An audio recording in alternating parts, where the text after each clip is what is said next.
Dengan jangkaan bakal memberikan sumbangan lebih 25% kepada KDNK negara menjelang 2025. Ia merupakan lonjakan sebanyak 5% dalam tempoh 10 tahun kebelakangan ini. Itulah sektor ekonomi digital. Dan ia juga menjanjikan mewujudkan peluang pekerjaan sehingga 500,000 juta. Dan ini adalah gambaran betapa pentingnya ekonomi digital ini, khususnya apabila kita membingkai ataupun membidainya di dalam kerangka ekonomi madani. Tentu sahaja kementerian yang memegang portfolio digitalisasi negara ini akan memikul tanggungjawab yang besar untuk memastikan semua agenda Malaysia digital ini akan dapat memenuhi hasrat yang telah pun digariskan. Untuk tujuan itu, malam ini bersama saya adalah Yang Berhormat Fahmi Fadil, Menteri Komunikasi dan Digital. Sekali lagi YB, Assalamualaikum, selamat datang. Waalaikumsalam, terima kasih.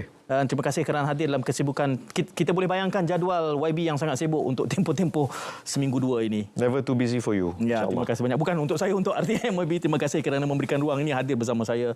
Saya bayangkan tadi tentang ekonomi digital ini di dalam kerangka, sebab yang kita hirup pikukkan adalah ekonomi madani. YB memegang portfolio komunikasi digital. Jadi bagaimana Yang Berhormat melihat kerangka ekonomi madani itu di dalam usaha dan inisiatif portfolio digital ini? Baik, terima kasih. Syed, kalau kita teliti ucapan Yang Berhormat Perdana Menteri sewaktu Majlis Peluncuran Ekonomi Madani, jelas ringkasnya ada dua yang kita boleh lihat, dua sektor yang mampu menjana ekonomi negara kita. Dua sektor utama. Pertama kita lihat ialah sektor ekonomi digital, kedua adalah sektor tenaga boleh baru.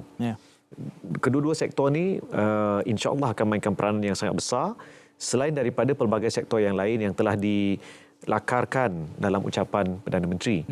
Tapi khusus bagi Kementerian Komunikasi dan Digital, bila kita teliti dua sektor ni berkait rapat kerana memang sekarang ni banyak daripada pelaburan yang masuk ke dalam negara kita, kebanyakannya dalam sektor ekonomi digital adalah berbentuk pusat pemprosesan data. Dan banyak dari pusat-pusat pemprosesan data ni memerlukan tenaga boleh baru. Jadi pengamatan saya dan pasukan di kementerian, memang keupayaan negara untuk mengecapi pertumbuhan ekonomi yang rancak, kita jangkakan sektor ekonomi digital mampu menyumbang 25.5% KDNK menjelang 2025 boleh direalisasi.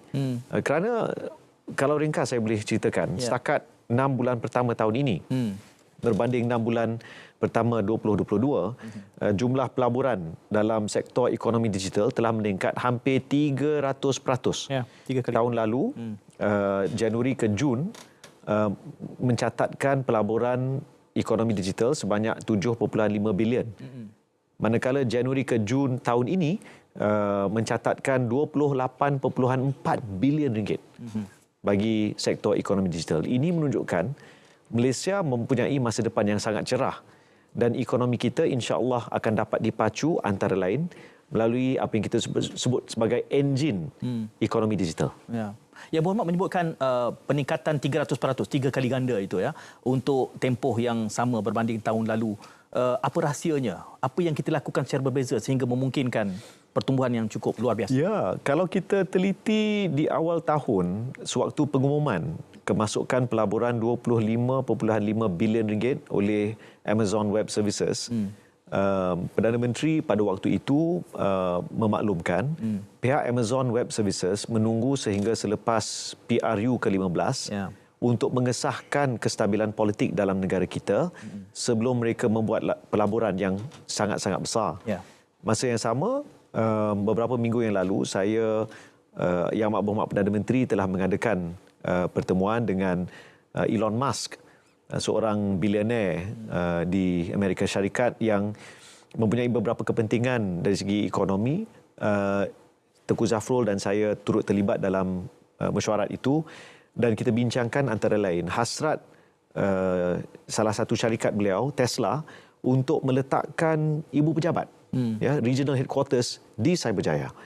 Semua ini saya percaya tidak mampu berlaku tanpa kestabilan politik, tanpa hala tuju pertumbuhan ekonomi yang jelas dan mampan, serta kesungguhan terutama dari segi political will untuk melaksanakan beberapa perubahan jelas kita lihat dari segi ekonomi, suku pertama tahun ini menampakkan pertumbuhan yang sangat rancak 5.6% KDNK, dan masa yang sama inflasi terkawal. Ini saya ingin sentuh sikit. Okey. Pada 30 Jun, setakat 30 Jun, Jabatan Perangkaan mencatatkan inflasi dalam negara kita telah merendah dari 2.8% sebulan sebelumnya kepada hujung Mei, pada hujung April, setakat hujung April 2.8%, hujung Mei mencecah 2.4%. Okey. Dan suka saya maklumkan bahawa dalam banyak-banyak sektor, sektor komunikasi, ya, menunjukkan inflasi yang sangat menarik, negatif. Negatif 3.6%.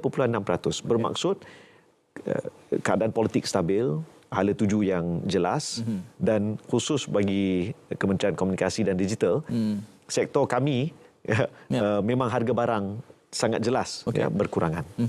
Apabila disebutkan tadi nilai pelaburannya sudah boleh diunjurkan, bahkan yang dilaporkan 28 bilion lebih. Ada waktunya bila kita bercakap soal pelaburan ni, Yang Berhormat, ia harus dibezakan antara pelaburan yang sudah realised dengan yang dijanjikan. Jadi 28 bilion ini dalam bentuk yang sebagaimana? Ya, dia adalah ni angka-angka yang kita terima daripada MDEC yang akan masuk ke dalam negara kita, yang telah diluluskan. Dan bagi banyak daripada projek yang dikumpulkan dalam pelaporan itu, ada yang telah mula membina, ada yang telah hampir siap. Contoh, Ibu Pejabat Tesla insya-Allah akan dirasmikan pada hujung September ataupun awal Oktober. Manakala bagi pusat-pusat pemprosesan data, ada yang dalam proses menyelesaikan isu tanah, ada yang telah pecah tanah. Jadi dia banyak orang kata different phases, ya. Tapi komitmen untuk meletakkan jumlah besar bagi tempoh jangka masa yang panjang itu sudah pasti di kalangan pelabur memerlukan satu kepercayaan kepada kepimpinan politik dalam negara Malaysia. Dan kestabilan ekosistem yang ada sekarang beserta dengan hala tuju ekonomi yang jelas dan terangkum, terutama bila Perdana Menteri mengumumkan apa yang disebut sebagai ekonomi madani. Yang Berhormat, ya, kita bercakap soal apa manfaat dalam konteks ekonomi digital ini. Namun kalau kita meletakkan perbincangan ini dalam kerangka politik, apatah lagi kita bercakap soal musim yang hangat berpolitiking ini, selalu saja rakyat akan segera bertanyakan what's in it for me. Apabila kita bercakap nombor-nombor yang menggembirakan ini, bagaimana ia dimanifestasikan kepada kemakmuran yang melimpah pada rakyat. Betul. Ya, kadang-kadang bila kita tengok KDNK meningkat, kita tengok inflasi rendah, tapi apakah manfaat kepada rakyat? Sebenarnya banyak daripada manfaat itu telah mula kita umumkan sejak awal tahun. Bagi KKD, sejak hujung Mac dan hujung April, kita mengumumkan contohnya pakej perpaduan pada waktu itu bagi prabayar dan internet jalur lebar. Dan bagi prabayar dikurangkan daripada RM10 sebulan menjadi RM5 sebulan. Kelajuan meningkat dari 1 Mbps menjadi 3 Mbps. Lebih murah, lebih laju. Itu untuk prabayar. Kemudian diikuti dengan pakej perpaduan bagi internet jalur lebar, fixed line internet, daripada RM89 turun ke RM69. Malah ada beberapa penyedia perkhidmatan internet ni kurang sampai ke RM39 sebulan. Bermaksud dalam suasana rakyat memang kita boleh katakan harga barang terkawal tapi gaji pun masih mendata. Tapi sektor komunikasi kita mampu untuk bantu kurangkan harga barang. Malah sukacita saya maklumkan, insya-Allah menjelang bulan September harga internet jalur lebar akan berkurangan lagi. Dan memandangkan kita sekarang ni pada hari Khamis, ya, kita bersiaran ni hari Khamis, insya-Allah kalau semua berjalan dengan lancar, perbincangan di peringkat kementerian, insya-Allah minggu depan akan ada berita yang sangat baik untuk rakyat Malaysia bagi pengguna perkhidmatan telekomunikasi. Jadi kita akan nantikan itu. Apabila Yang Berhormat menyebutkan bahawa inflasi dalam sektor komunikasi ini turun menjadi negatif, ya, adakah itu by design ataupun disebabkan oleh dasar-dasar yang kita laksanakan semenjak kerajaan perpaduan ini berdiri? Ya, kalau kita teliti aduan daripada orang ramai, terutama tentang sektor komunikasi sejak daripada waktu PKP lah kan, orang merasakan kita bayar mahal, tapi perkhidmatannya tak seberapa. Yep. Kalau di KL kita guna line A, balik ke kampung kena tukar ke line B. Yeah. Ya, jadi ini yang antara isu-isu yang menjadi igawan ya, dan sering disebut-sebut. Maka sejak dari awal saya menggalas tanggungjawab di kementerian, saya telah memaklumkan bahawa isu harga itu akan menjadi tumpuan bagi saya dan juga kementerian, di samping isu kualiti perkhidmatan. Kalau selama ni kita ada disebut sebagai quality of service, ya, kualiti perkhidmatan, tapi sekarang saya telah minta Suruhanjaya Komunikasi dan Multimedia, MCMC, untuk merangka semula supaya dia bukan lagi QoS, tapi bukan lagi quality of service, tapi quality of experience, quality pengalaman menggunakan mana-mana satu telekomunikasi. Kenapa? Sebab kadang-kadang bila kita beli package, package tu katalah dijanjikan kelajuan sekian, tapi bila kita gunakan, Allah, tak sampai, kan? Kita komplain. Jadi kerangka sedia ada, tidak mampu untuk mengeluarkan pengarahan secukupnya.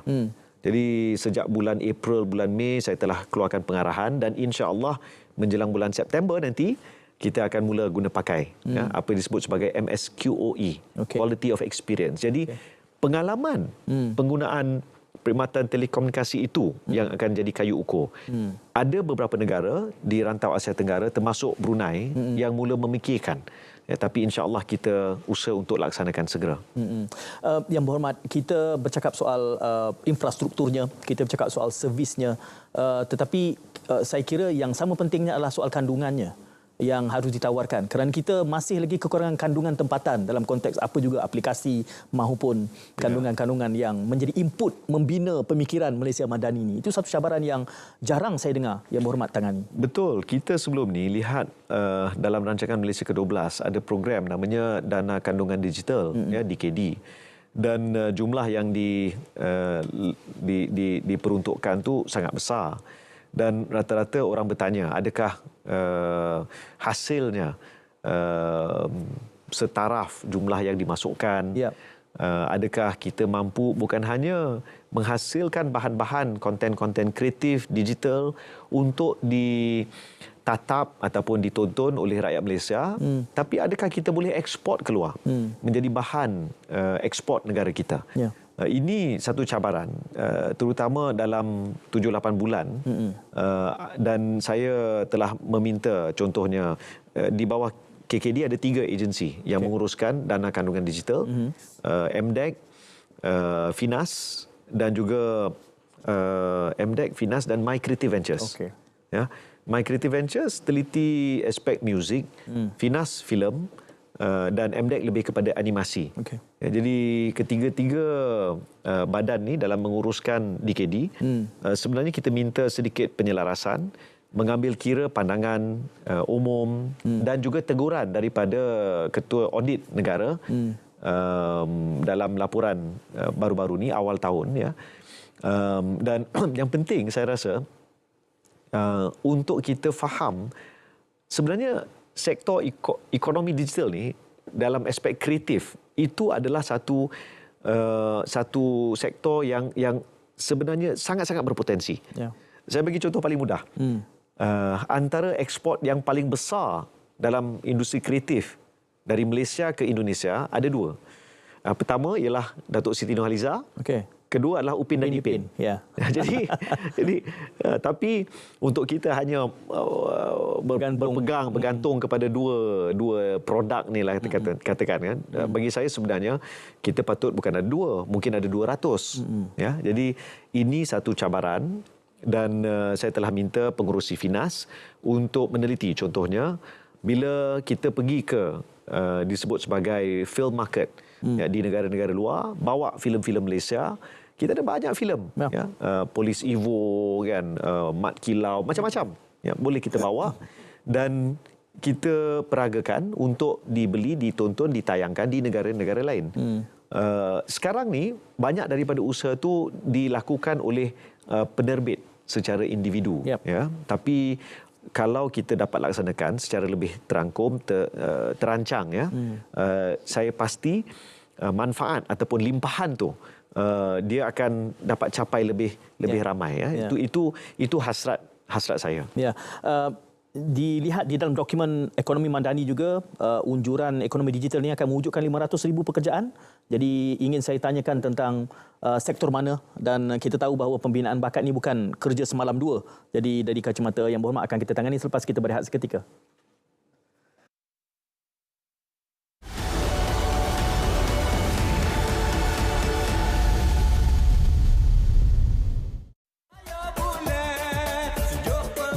PRU Don Kelate ke-15, adakah anda salah seorang pengundi?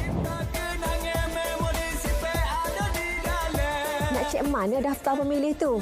Ceklah di MySPR SEMA.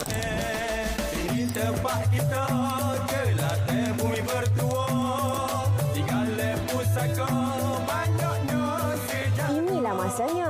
Orang Kelate pakat tubik ngundi belaka. Yang sahih hanya di RTM. Salah satu inisiatif ekonomi penjagaan, care ekonomi, termasuklah menyediakan pusat jagaan kanak-kanak mampu milik yang dilihat berupaya meningkatkan kadar penyertaan ekonomi wanita di dalam pekerjaan. Maka termasuk memudah cara proses pendaftaran dan memperluas program pemutihan taska dan pusat penjagaan kanak-kanak yang belum berdaftar dengan peruntukan RM10 juta.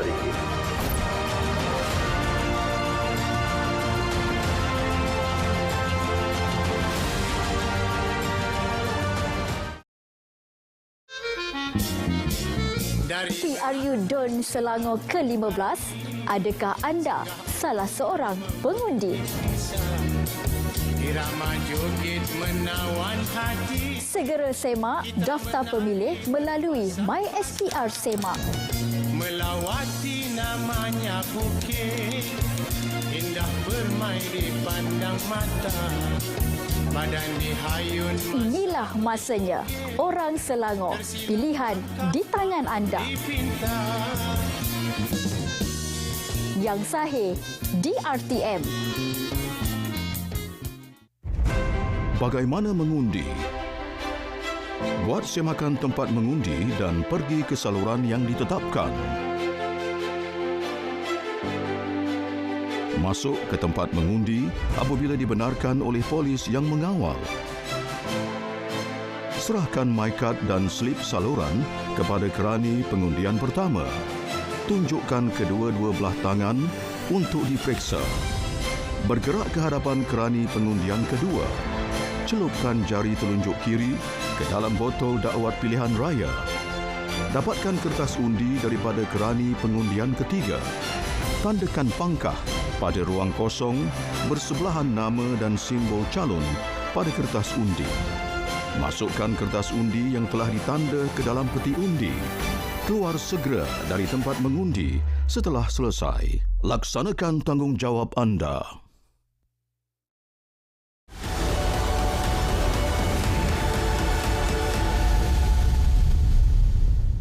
Ya, naratif khas malam ini bersama Menteri Komunikasi dan Digital Yang Berhormat Fahmi Fadzil tentang ekonomi madani dalam kerangka digitalisasi. Sudah pun kita bicarakan dari awal tentang pentingnya dua sektor utama dalam ekonomi madani ini, iaitu berkait tentang ekonomi digital dan juga tergeliat lidah saya malam ni banyak kali, dan juga tenaga diperbaharui dan prestasinya memberangsangkan. Yang Berhormat juga menyatakan tentang kita sudah menunjukkan tanda-tanda bahawa memperolehi 3 kali ganda daripada unjuran dalam durasi yang sama berbanding tahun lalu. Selain daripada beberapa petunjuk baru yang digunakan tadi, bercakap soal bukan hanya soal quality of services tetapi juga quality of experience di dalam pengalaman digital. Saya bangkitkan sebelum berehat tadi tentang janji 500,000 pekerjaan ini, dan unjurannya sehingga 2025, 3 tahun, dan kita tahu bahawa membangunkan bakat ini bukan kerja setahun dua, dan di waktu yang sama juga kita tahu bahawa sektor ini sektor yang paling dinamik, Jadi pekerjaan yang wujud hari ini tahun depan mungkin tidak lagi. Jadi bagaimana kebijaksanaannya untuk kita memastikan 500,000 ini relevan, kerana saya kira rakyat juga ternanti-nanti apa peluang yang ada untuk mereka ceburi. Sepandai-pandai AI tak boleh mengganti Syed Munawar. Jadi ini satu perkara. Saya kena belanja kopi dengan YB lepas ini. Ya, tapi AI ini merupakan satu sektor yang dalam ekonomi digital yang sekarang ni sangat hebat dibincangkan.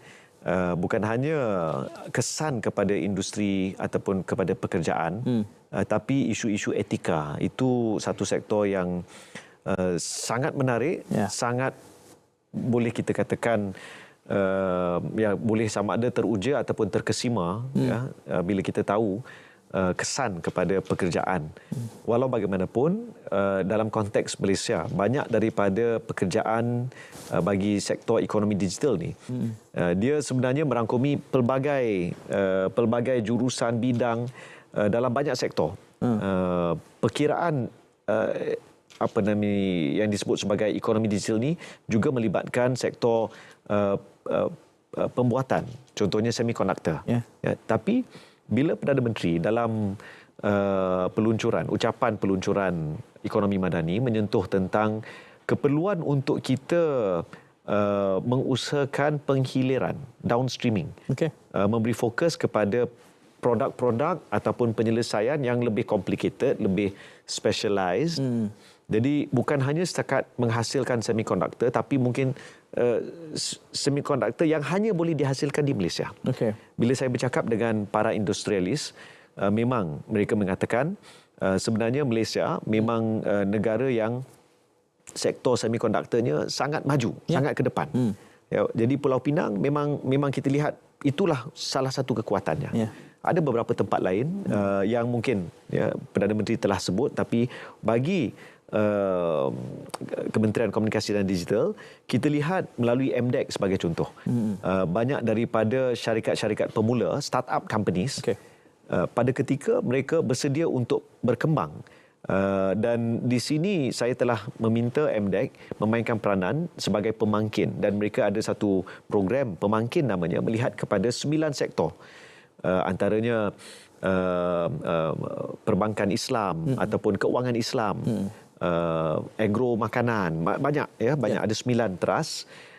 Melalui program pemangkin itu, MDEC akan menyediakan grant grant padanan, dan kita jangka jumlah pekerjaan yang dapat dihasilkan dalam 9 sektor ni, banyak sektornya, juga ada limpahan dan saya jangkakan antara 500,000 pekerjaan tu sudah pasti banyak juga dalam sektor contohnya programming.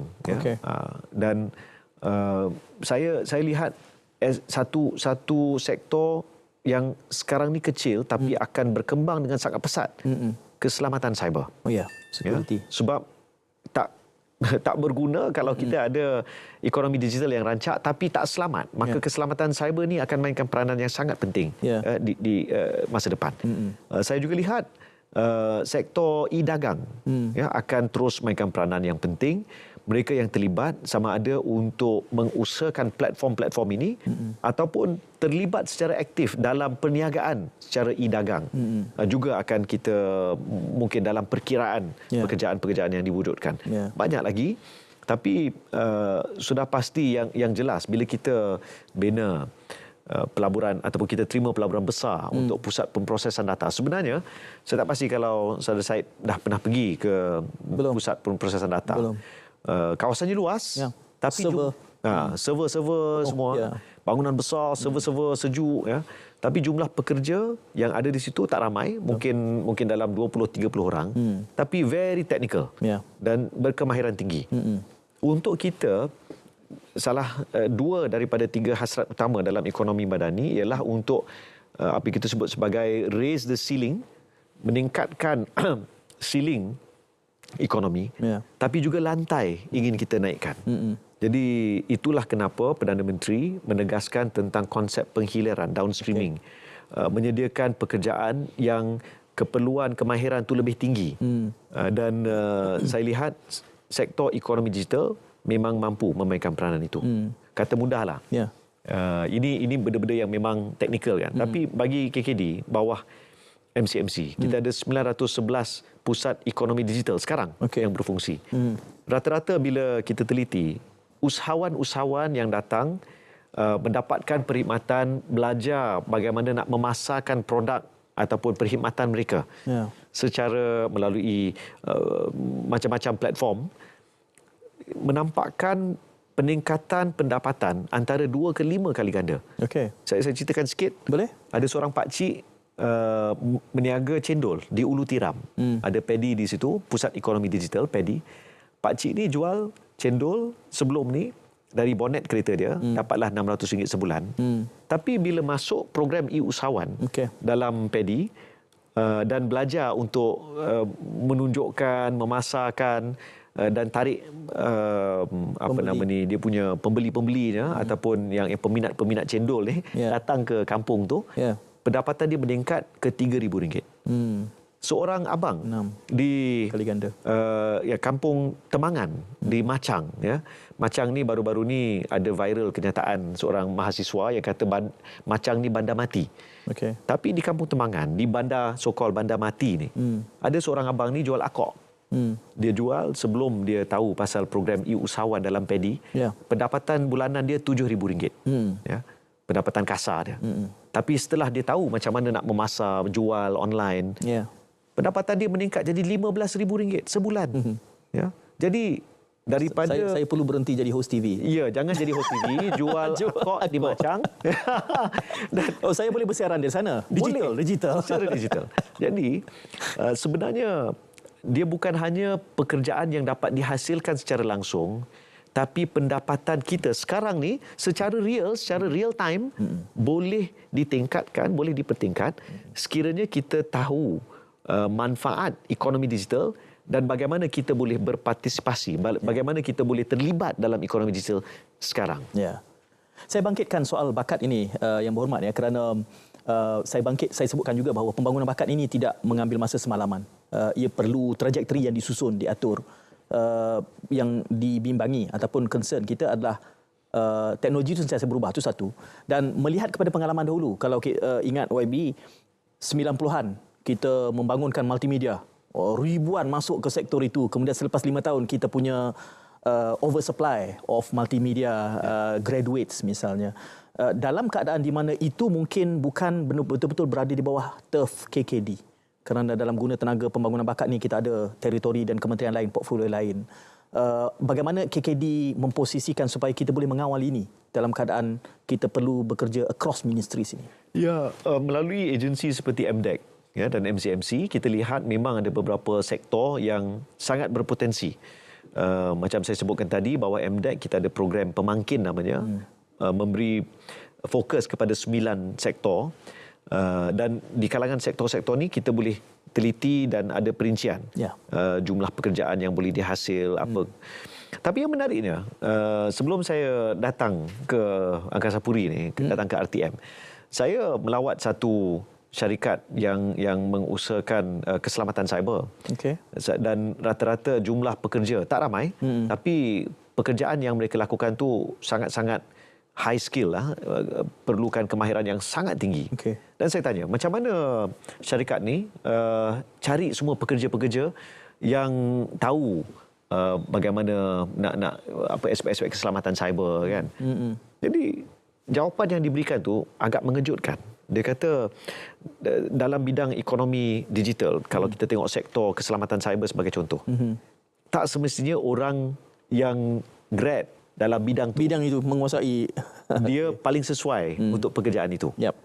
Dan samalah juga bila kita lihat banyak platform media sosial, contohnya Facebook, ataupun banyak daripada aplikasi, kadang-kala kebijakan ataupun kebijaksanaan itu dia bukan dilahirkan melalui secara konvensional kan. Dan di sinilah sebenarnya bila kita sebut teknologi itu sebagai satu disruptor, sebenarnya sektor ekonomi digital ni juga satu bentuk disruptor. Kita tak pasti sama ada tenaga kerja ni akan lahir melalui menara-menara gading ataupun TVET ataupun rider e-hailing yang sebenarnya juga berkemampuan untuk menjadi programmer. Dan di situlah sebenarnya orang kata teknologi is a great leveler. Dia memang membantu, bukan sama rata lah, tapi dia memberi peluang yang sama rata kepada semua yang ada sedikit orang kata kebijaksanaan, dia tahu macam mana nak buat, dan sanggup untuk melakukan. Jadi saya lihat ramai daripada mereka yang akan mengisi pekerjaan-pekerjaan ini tak semestinya dilahirkan dari universiti. Menggambarkan pada saya bahawa mesej yang besar yang harus kita mungkin sampaikan kepada penonton yang berhormat, bahawa ekonomi digital ini juga harus datang bersama perubahan budaya. Kerana kita tahu Google, Facebook, dia sudah tidak lagi melihat degree. Dia bagi masalah, kalau boleh selesai maka dia ambil kerja. YB, saya tahu YB nak menambah. Waktunya untuk kita berehat. Saya akan berikan ruang kepada YB untuk menambah seketika nanti. Kita berhenti dahulu dan kembali syurul selepas ini.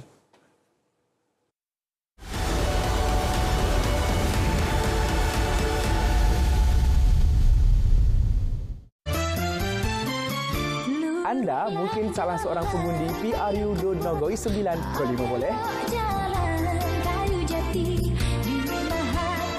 Jangan lupa semak tompek dan saluran mengundi anda doket My SPR Semak.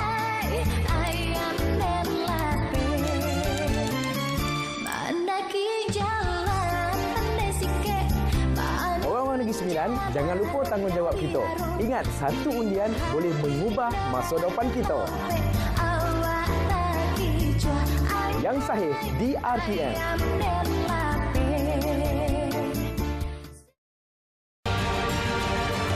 Melaksanakan pembaharuan supaya Malaysia dapat tergolong antara 12 ekonomi terbaik di dunia dari segi daya saing dan ease of doing business.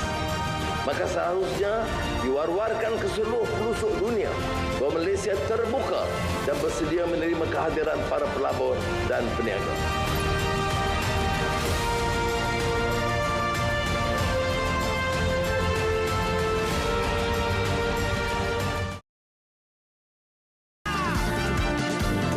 PRU Dun Pulau Pinang ke-15, betulkah hampa ni salah seorang pengundi?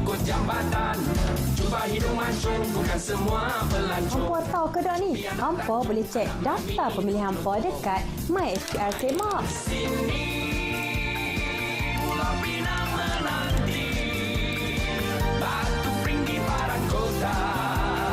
Inilah masa dia orang Penang.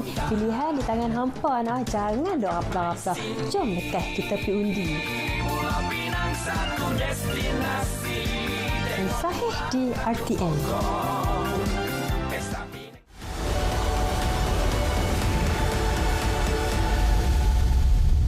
Ya, saya ditemani oleh Yang Berhormat Fahmi Fadil, Menteri Komunikasi dan Digital. Kita bercakap setengah jam sudah berlalu, Yang Berhormat. Yang Berhormat nak menambah tadi kerana saya kata kelihatannya ekonomi digital ini di bawah kerangka ekonomi madani turut harus hadir bersama perubahan budaya. Yang budaya ini soal rakyat harus memahaminya, ya Abi. Betul. Dan perubahan budaya ini sebagai contoh bersedia untuk mengaku kita mungkin tersilap, tersasul ataupun tersalah angka kan. Tadi di awal tadi saya sebut angka inflasi bagi saya tersebut bagi bulan Mei, sebenarnya bulan Jun, setakat bulan Jun, bulan Mei kadar inflasi dalam negara kita 2.8%, manakala bagi bulan Jun 2.4%. Jadi saya ingin perbetulkan sedikit. Dan bagi saya sikap keterbukaan untuk mengaku bahawa kita wajar ditegur ataupun boleh ditegur untuk menambah baik, menambah nilai dan mencari penyelesaian yang lebih baik. Tak semestinya penyelesaian yang kita bawa tu adalah yang terbaik, mungkin ada yang lebih baik di luar sana. Bagi saya ini sikap yang penting, terutama dalam senario ekonomi digital berkembang dengan sangat pesat, dengan cukup mendadak. Maka bagi saya sebenarnya skill ataupun keupayaan yang paling penting adalah kesediaan untuk terus belajar. Apa yang disebut sebagai lifelong learning, sepanjang hayat. Apa yang kita belajar dan kita tahu sekarang, esok mungkin dah tak terpakai. Kalau dulu kita selalu menggunakan aplikasi seperti ICQ, IRC. Ya. Dulu kita pernah gunakan blog. Ya. Sekarang ni, hari ini orang mungkin tak tonton sangat bicara naratif secara direct. Tapi bila saya potong klip ni dan post dalam TikTok saya, orang akan tengok. Contoh. Sebab realitinya, trend, pola orang rakyat, ya, trend bagi sama ada media consumption ni telah berubah dengan sangat mendadak. Ini adalah satu, orang kata, satu kelebihan dan juga kelemahan. Ia menunjukkan kita perlu faham audiens kita di mana, penonton kita, pengguna kita di mana, dan adakah kita menyediakan sesuatu yang sesuai manfaat dengan keperluan mereka, tapi adakah yang kita sediakan itu baik untuk mereka. Saya sebut ni sebab sebagai contoh, kita tahu sangat mudah bahan-bahan viral sekarang dalam TikTok dan sebagainya. Dan kadang-kala orang potong klip, dia edit di luar konteks, seolah-olah benda yang dia potong itulah yang dimaksudkan. Walhal ada konteks yang lebih besar dan perlu kita fahami. Orang sekarang suka SS, screenshot. Dia tak baca berita dia. Dia cuba tengok headline je. Clickbait. Clickbait. Dan tekanan yang dirasai oleh organisasi media. Ini antara perkara yang KKD dan saya sendiri sangat fahami dan sedang kita usaha untuk cari penyelesaian. Masa yang sama di kalangan pengguna juga, di kalangan pengguna media sosial, ya, perubahan mindset itu pun sangat penting. Kita tak boleh terlalu cepat membuat, bukan kata keputusan lah, tapi terikut-ikut dengan benda yang viral. Belum tentu, belum pasti apa yang viral itu benar. Maka konsep tabayun, ya, konsep mengesahkan, mencari yang sahih, itu penting. Saya bagi contoh dalam sektor, contoh, ya, macam apa yang disebut sebagai kripto. Orang sebelum ni semua semua berbusu-busu nak beli Bitcoin lah, Ethereum lah, Dogecoin lah, yang macam-macam lah, kan. Tapi di Malaysia realitinya Bank Negara belum mengeluarkan apa-apa garis panduan untuk penggunaan kripto di Malaysia, cryptocurrency. Jadi kita boleh, tapi sekiranya apa-apa berlaku, tak semestinya kita akan dapat manfaat, malah mungkin kita kehilangan simpanan. Jadi jangan kita terlalu cepat untuk ikut trend. Kita wajar berhati-hati. Jangan kita terlalu cepat percaya kepada yang viral, tapi kita harus berasaskan kepada yang sahih. Jadi kalau kita pegang kepada beberapa perkara asas ni, dalam dunia ekonomi digital yang sangat pantas berubah, saya percaya kita boleh dengan lebih baik mengemudi bahtera negara kita hingga sampai ke destinasi yang diingini. Saya melihat sektor yang perlu ditangani, bahkan di bawah KKD ni, bila bercakap soal ekonomi digital, ia sangat luas dan bahkan merentas beberapa kementerian. Di peringkat mana kita melakukan penyelarasan ini? Betul. Dia sebenarnya ada 4 kementerian yang secara langsung dan tak langsung terlibat dalam ekonomi digital. Bagi pelaburan, MITI, melalui MIDA.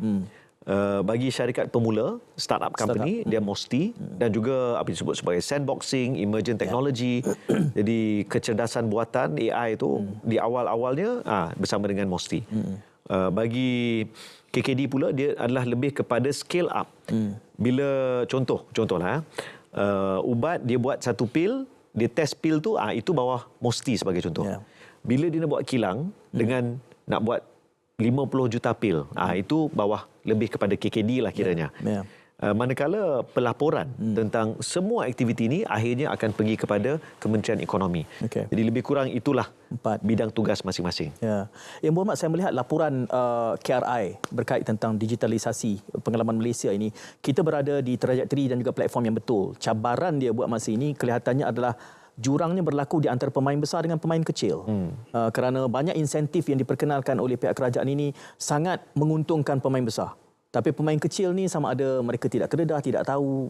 Ini cabaran yang apa yang boleh kita buat untuk membantu membaiki keadaan ini? Ya, sebenarnya dalam konteks hari ini, pemain kecil, apa yang disebut sebagai pemain kecil, dia boleh pada kadar yang sangat segera menjadi pemain besar. Okay. Tak semestinya dia daripada golongan elit, golongan kaya, establish company ataupun businesses. Malah kalau kita lihat banyak daripada aplikasi macam Facebook dulu pun, di awal-awal dulu, dia cuma aplikasi untuk connect ataupun menghubungkan pelajar-pelajar universiti. Asalnya dulu tak ada siapa sangka dia akan menjadi besar dengan begitu berjaya sampai ke hari ini kan. Samalah juga kalau kita tengok banyak daripada pemain-pemain kecil. Sebenarnya bagi saya perkara yang paling penting adalah di kalangan pelabur dalam negara. Okay. Mereka ni apa yang disebut sebagai angel investor. Dia tak tahulah benda ni on tak on, akan berjaya ataupun tak berjaya, tapi dia sanggup cuba. Okeylah, nah RM10,000. Tengok macam mana, berjaya tak berjaya kan. Daripada 10 yang dia buat tu mungkin satu company berjaya. Daripada satu company tu mungkin dia boleh berkembang. Tapi sama ada company tu akan betul-betul berjaya ataupun tak tahu lagi. Jadi ekosistem tu bagi saya sangat penting supaya ada orang yang ada idea. Sekecil-kecil idea boleh dibesarkan dan dari situ orang lain boleh datang bagi sokongan, bagi duit, bagi dana, jadi membeli produk ataupun perkhidmatan dan membantu perniagaan itu membesar dan berjaya. Sebenarnya apa yang diusahakan oleh Yang Berhormat Menteri Mosti YB Chang Lee Kang dan Menteri Ekonomi Yang Berhormat Rafizi Ramli melalui program Innovathon. Itu sangat-sangat menarik ya, yang mana idea-idea diperagakan dan yang berjaya tu jadi pemenang.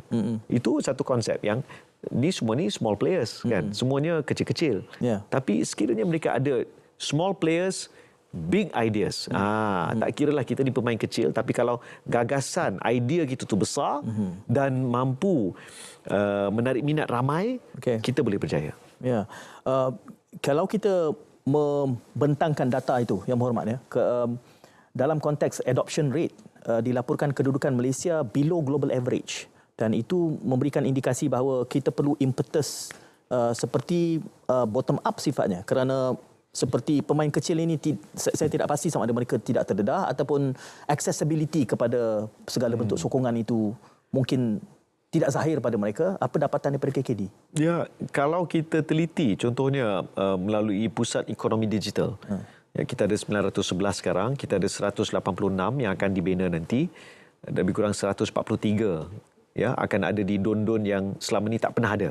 Ni pengumuman Perdana Menteri bulan Februari yang lalu. Maka di situ kita lihat sebenarnya kita boleh mengatasi jurang digitalisasi. Tapi kadang-kala masalah yang dihadapi bukan digitalisasi tapi akses kepada bantuan untuk membesarkan bisnes ataupun bantuan modal pusingan. Mereka tidak tahu bantuan itu ada. Itu sebahagiannya. Ya, dan di situ saya lihat contoh. Yang menariknya di PEDI contoh ya, saya sangat berminat dengan konsep Pusat Ekonomi Digital ni sebab dia banyak di kawasan luar bandar. Dia macam kiranya macam cyber cafe ya, kalau dululah zaman dulu, kita sekarang saya lah zaman sekarang ada zaman saya pun ada cyber cafe. Saya pun selalu pergi dulu kan. Tapi saya pergi ke satu PEDI di Kuah ya, dan di Pulau Langkawi dan sangat menarik bila saya teliti. Bukan semua yang datang ke situ minat untuk terlibat dalam ekonomi digital dalam erti kata yang kita sebutkan sekarang.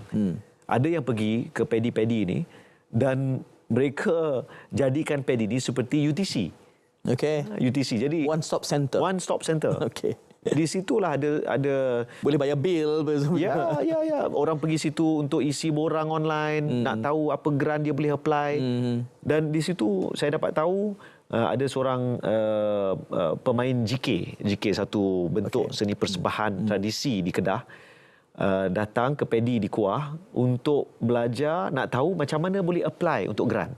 Dia dapat grant daripada dua agensi dalam hampir RM200,000 ya, untuk sebab dia adik guru. Jadi sebenarnya expert. Dia bukanlah terlibat dalam e-dagang ke, tapi ekonomi digital secara tak langsung membantu dia mendapat akses kepada benda yang mungkin kalau dia tak tahu maka dia tak dapatlah. Jadi saya lihat teknologi mampu menjadi disruptor untuk membantu kita mendapatkan maklumat tu. Kalau kita tahu apa soalan yang patut kita tanya. Ya. PADI bererti harus menjadi apa ya? Seperti jambatan maklumat. Ya. Saya lihat dia sebagai pemangkin dalam komuniti ke arah bukan hanya Malaysia Madani tapi merealisasikan kemungkinan Saudara Syed, kemungkinan hasrat saya melalui kementerian ini, kita ada tiga perkara penting, tiga sektor penting yang perlu kita, tiga tiang seri. Ya, boleh saya katakan sebegitu. Pertama adalah prasarana yang baik, yang lengkap, yang menyeluruh akan dapat bantu orang untuk menggunakan internet sebagai contoh. Kedua, keselamatan data dan keselamatan cyber. Ini penting. Dan kalau kita dapat guna prasarana dengan selamat, maka kita pergi kepada ekonomi digital. Kalau tiga perkara ni kita usahakan dan selaras dengan apa yang telah diumumkan oleh Perdana Menteri melalui ekonomi madani, saya percaya tak mustahil Malaysia boleh menjadi bukan hanya hub bagi pusat pemprosesan data di rantau Asia Tenggara, yang mana sekarang ni kita sedang bekerja dan insya-Allah boleh menjadi hub tersebut. Tapi Malaysia juga insya-Allah bakal memasuki apa yang boleh kita sebut sebagai dekad digital keemasan. Dan akhirnya dalam tempoh 10 tahun insya-Allah, selain daripada menjadi 30 ekonomi terbesar dalam dunia, Malaysia juga mampu mengaum semula sebagai harimau digital Asia. Ada dua ekspresi di situ, dekad digital keemasan dan mengaum. Itu kita akan tangani selepas kita berehat seketika. Teruskan kesian anda.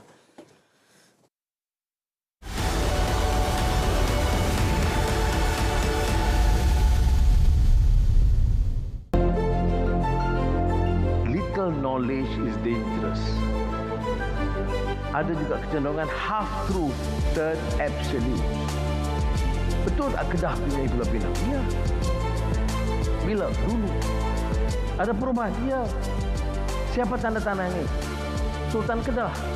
Bila? 48. Yang paling akhir 1957. Untuk apa? Untuk menyatakan tiap negeri termasuk Kedah dan Pulau Pinang dan Kelantan dan lain-lain itu menjadi sebahagian dari Persekutuan Tanah Melayu.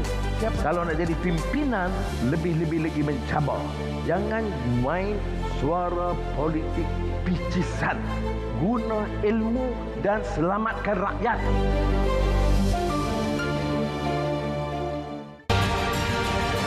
Ekonomi madani turut menetapkan 7 penanda aras sebagai sasaran jangka sederhana yang mahu dicapai sebelum 10 tahun.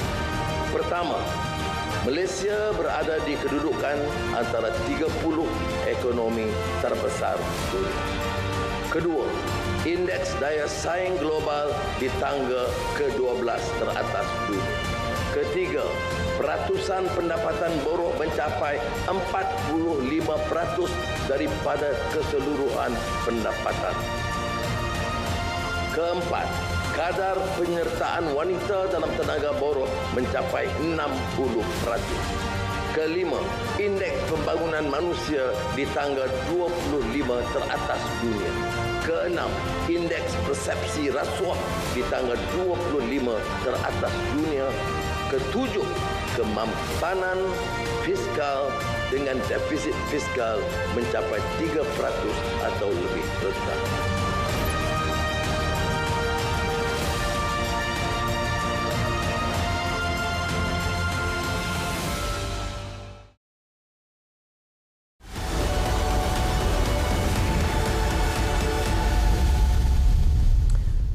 Ada dua frasa yang saya cuplik sebelum kita berehat tadi, Yang Berhormat. Satunya era digital keemasan, golden digital era, dan juga mengaum macam mana Malaysia nak mengaum di masa depan dengan era yang sebegitu. Yang saya ingin tanyakan, bagaimana Yang Berhormat envision menggambarkan era digital keemasan itu dalam konteks Malaysia Madani?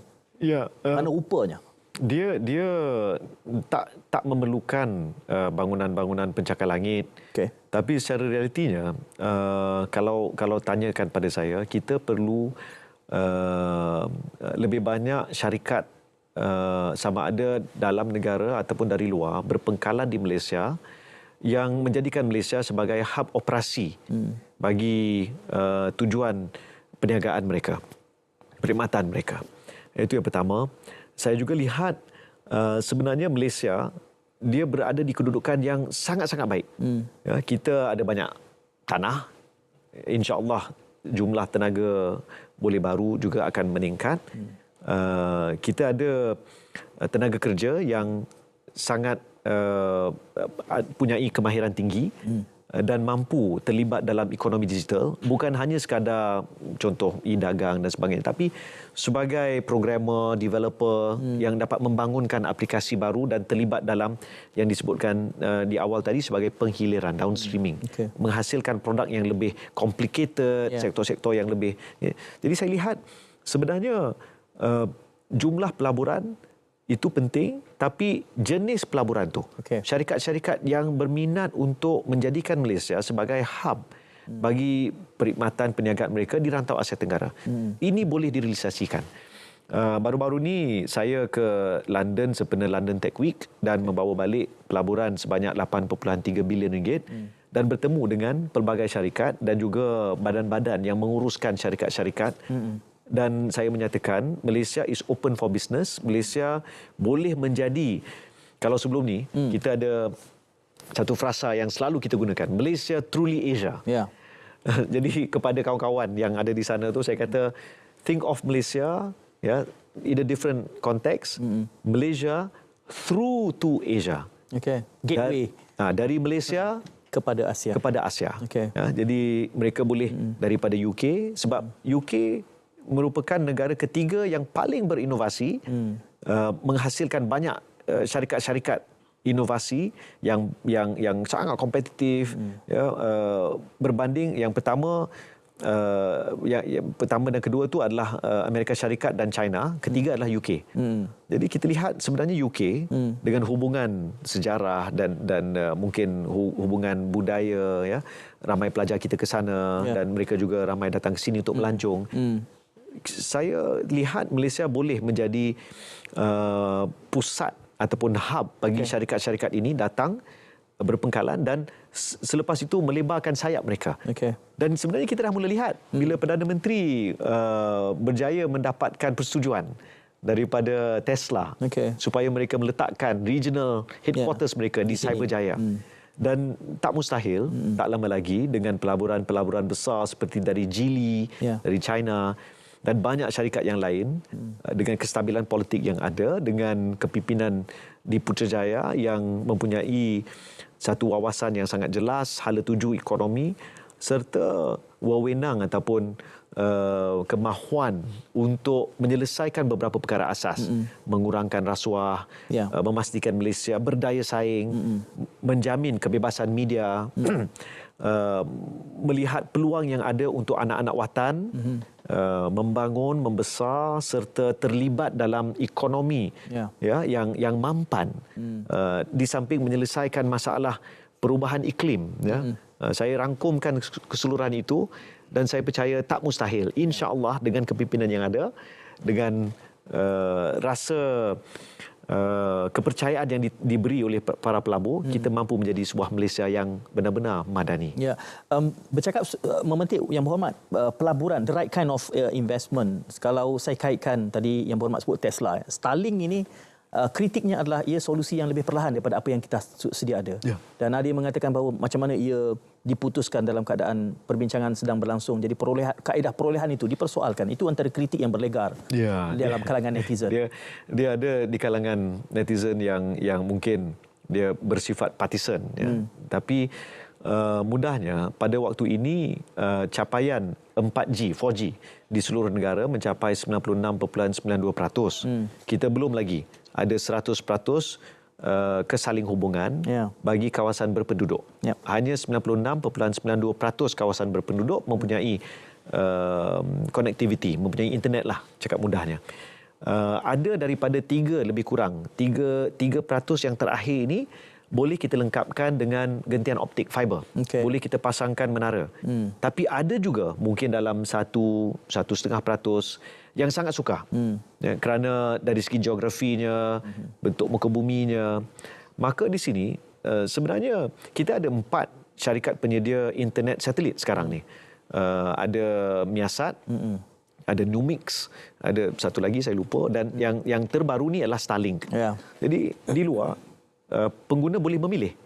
Dan melalui MCMC, kita sekarang melakukan proof of concept untuk melihat satu projek kiranya perintis untuk lihat sama ada Starlink ni boleh digunakan dalam konteks apa. Kita mula di UiTM Kuala Pilah. Kenapa? Sebab memang bila saya ke situ ada banyak masalah kampus tu dari segi architecture. Mereka untuk tunggu wifi lama lagi, jadi kita test kat situ, letak di Dewan Kuliah, harapkan 100 lebih pelajar ni terlibat ya. So insya-Allah dengan beberapa ikhtiar kerajaan untuk menyelesaikan bagi 3% yang terakhir, gunalah mana-mana telco yang ada, gunakanlah selagi mana kita boleh bersaling hubung, insya-Allah. Yang Berhormat menyatakan minggu depan akan ada pengumuman yang penting, dinanti-nantikan, tak boleh sneak preview, sneak peek. Tak boleh? Tak boleh. Saya tunggu. Tapi insya-Allah saya cuba awalkan seawal mungkin. Sebab perbincangan ini dah lama, tapi insya-Allah ia akan datang manfaat yang besar untuk rakyat Malaysia. Saya nak beritahu penerbit saya dah cuba jolok tapi tak gugur buahnya. Jadi kita tunggu sajalah minggu depan. Terima kasih Yang Berhormat kerana bersama kami. Jemput datang lagi khususnya selepas pengumuman besar itu. Dan terima kasih kepada semua penonton yang telah bersama kami selama 1 jam yang lalu. Assalamualaikum, salam hibah. Jumpa lagi.